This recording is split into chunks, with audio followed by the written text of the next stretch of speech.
10 reasons why not to buy real estate. And then right here, he's got only an idiot would buy a home in Mexico. I hate when people come to a country and they come to a city and they go for 2 days and they give a review on this city. It takes a lot longer than 2 days, 2 weeks, 2 months to really understand a city. I was in Rome for 3 days. I didn't like Italy. It's not that I didn't like Italy. It's just I had a bad experience there for 3 days in Rome, in one city, in one country. I cannot give any advice on that country because honestly, I haven't been there. I was in a hotel for a couple hours. I went on a tour, had some so-so pizza, went off to Barcelona after that. My experience in Barcelona was better than my experience in Rome. But honestly, I don't know either of those cities. I just know those experiences. So you can have an amazing experience in the worst city in the world. If somebody comes to my home in Peso, Washington with me, I can show you a good time. But is it a great city? Nah. Depends who you ask. Check out this nightmare experience that this American had investing in Mexico real estate. I bought a derelict house on the ocean in Puerto Aventuras and put 10 million pesos into it to restore it to glory. I also bought beach property around Mahahual, 20 hectares on Lake Bacalar, and a 2,000 hectare ranch that had been abandoned near Chetumal. We then went to work. We hired 7 full-time employees to work the ranch in addition to protecting it from poachers. There's a 500 hectare lake on the ranch as well, where when we arrived, poachers were gill netting with 100-meter nets and destroying the fishery for generations to come. We stopped all of that from happening. You're saying that you went to a deserted piece of land. We're talking completely deserted. You're thinking you're not gonna have some problems? You think this is gonna be some easy little peasy thing? That's not the type of investment property most people are buying. But this is like when you're trying to save the planet. Anyway, we're gonna continue. My ranch has been invaded twice, once by 10 men with guns who threatened to kill all the workers if they did not leave immediately. We called the police, and what did they do? Nothing at all. It took 1 year and more than 2 million pesos to correct the wrong and get my ranch back from the thugs. Before you go buy land somewhere, let's make sure that it's not ran by other people and make sure that this land is actually land that you can purchase, okay? This land probably was being used by some people that don't want you using it. Now, if you had a good real estate agent, if you had any knowledge of the city, that's not gonna happen. The guy probably had some dipshit real estate agent who sold him land that really maybe legally was his, but there are other rules in Mexico and you need to know those rules. That's why you need to have a good real estate agent who knows not just the bullshit regular rules, but the Mexican rules as well. Years. Sure, I've won battles in court so far, but the would-be invaders are still on my property and I've spent over 200,000 pesos on lawyers. Will I win? Yes, but I have no desire to keep fighting this battle. Mexico requires me to keep spending money simply to hold on to those things that I've already bought and legally paid for. For me, the straw that finally broke the camel's back came last year when a Mexican bank known as Monex stole more than 20 million pesos from our accounts. We had money in the account 1 month, and the next month, bank employees had stolen every peso. This guy is a sucker. Literally, probably every country in the world has scammers. And yes, there are scammers in Mexico. So do your homework, don't be retarded, and give your information out to people that can scam you. This is the exact same in every country. So just because one dipshit had a problem, don't buy real estate in that country. Are you freaking for real, bro? This happens every day in America. Scammers scam people all the time. This video is the reasons why I would not buy property in Mexico, and that's the first reason. Many people have horror stories like that when it comes to owning real estate in Mexico. The next reason is that I don't have the same rights as a Mexican citizen when it comes to purchasing real estate. It's even in the Mexican Constitution that foreigners can't own land within 100 kilometers of a country border or within 50 kilometers of the sea. First off, that's bullshit. There's a reason why all millionaires, billionaires invest and retire in Mexico, in Cabo, in Cancun, in Puerto Vallarta, the majority of the tourist cities, and in many of the other cities as well. Mexico is one of the easiest countries that you can go in and where you can invest with, yes, this act, with this trust, which is extremely safe. There is nobody I have ever heard of where you can come in and somebody loses their property like this. Now there are, again, scammers and people who scam people that don't actually own the property. That's a different thing. If you actually know who the owner of the property is, you can, of course, buy the property. You will have zero issues. Investment Act that was initiated that allows foreigners to own that property, but you can't own it directly in your name. You either have to start a corporation or own it through a land trust. It's not a huge deal to take that extra step and own it through one of those ways, but what is a big deal to me, I think it's a huge red flag that as a foreigner, you don't have the same rights as a Mexican citizen when it comes to owning property. Whereas like in the US, foreigners have the same rights as US citizens when it comes to owning property there. Whereas like in the US, foreigners have the same rights. Oh, bro, yeah, I'm sure. Mexican people have the exact same rights. Have you been a Mexican in America, bro? They have the exact same rights. They get treated the exact same, bro. Why I wouldn't buy a home in Mexico is the growing anti-foreigner sentiment. I've noticed this increasing over the past 2.5 years or so, but it has gotten really bad in the last 6 months. Please don't move to our country. You are pretty welcome to come and meet us as tourists. Believe me, we are warm and welcome and kind people, but when you become a threat to our economy, that is absolutely not cool.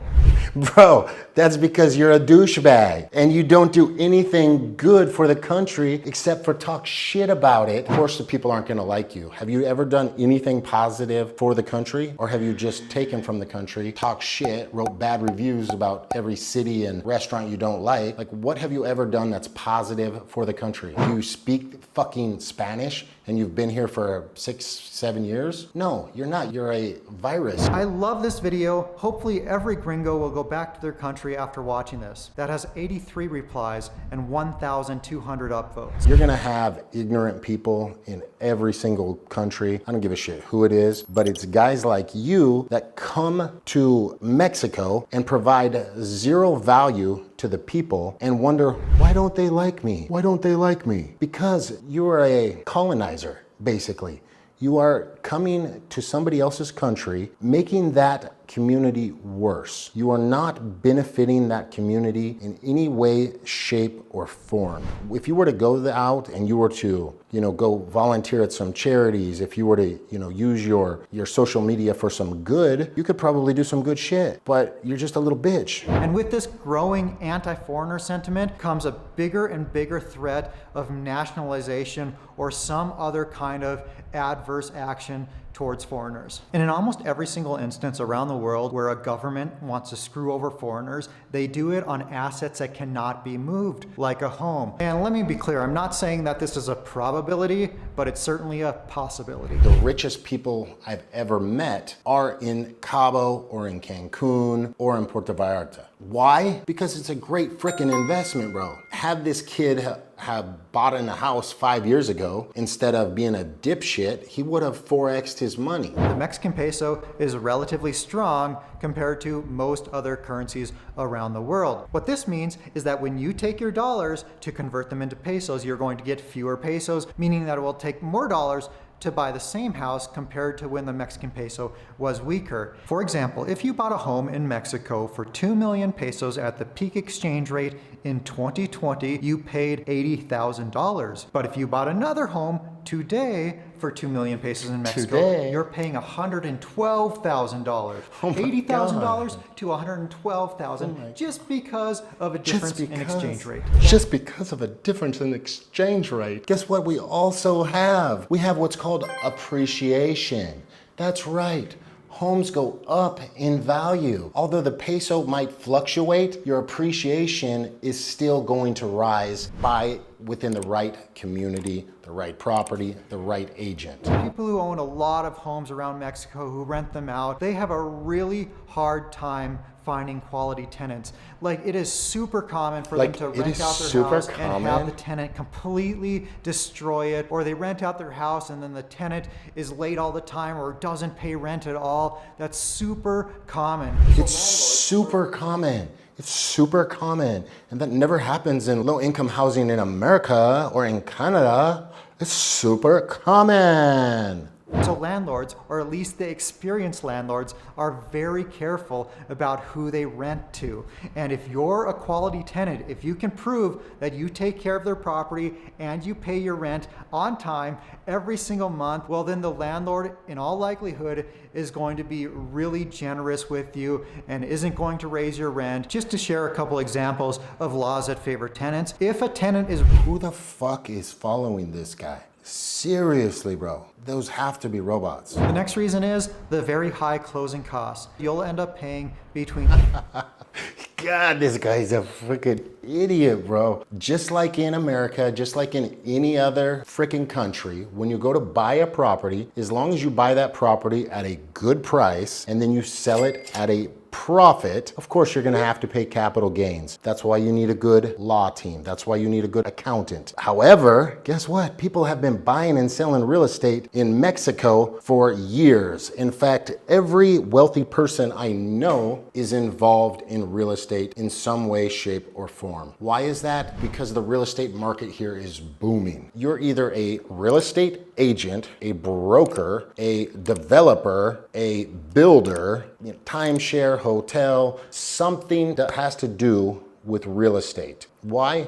Because we have cheap labor costs, because we have a ton of land here, because it's beautiful, it's an amazing place to live, and it's an amazing place to set roots, to grow a family. The Mexican people are amazing. They are very welcoming. Of course, you're gonna have some bad people, but if you're a good person and you give out good vibes, you're gonna get that back. You'll end up paying between 7 and 10%. That means the day you purchase your home, you've already taken about a 10% loss on your home. He's talking about the buying side closing costs. And he's saying between 7 and 10%, which is completely 100% wrong. If you were buying $100,000 piece of property, a little piece of land, something like this, yeah, maybe you could see 6%, maybe even 7%, depending on the property. If you use a crappy title company, there are guys out there that charge too much. That being said, on the other side, on all the properties that I typically sell, on $1 million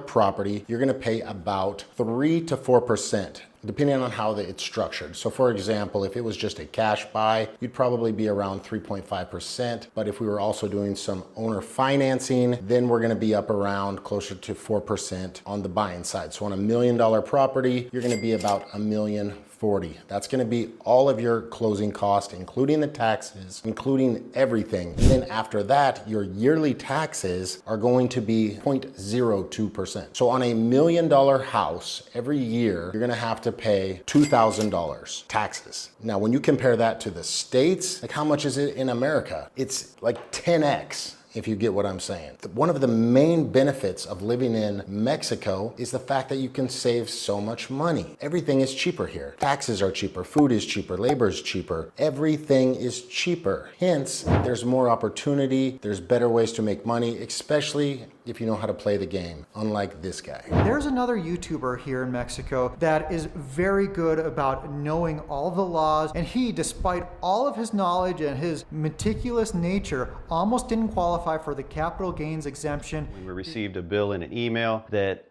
said that we owed $30,000 in taxes as a part of this transaction. So Linda immediately calls the lawyer and says, hey, what is this tax bill? What's going on here? And he says, you know what? Although you have all of these bills in your name and bank accounts in your name, things like that, nothing is linked to your Mexican tax number known as an RFC. When you go to somebody else's country, you have to learn how to live life correctly. In America, it would be the exact same. If somebody moved to America and didn't have anything attached to their goddamn social security card, of course, you're not gonna be able to get a tax credit. Only because the buyer of the property agreed to delay the sale so he could get that tax ID number on his next bill. But stupid reasons like that could disqualify you from the capital gains exemption, which could cost you tens of thousands of dollars. If you forget to attach your house payments to your social security number, you might have some tax problems. Yeah, no shit, no shit. Real genius. The next reason is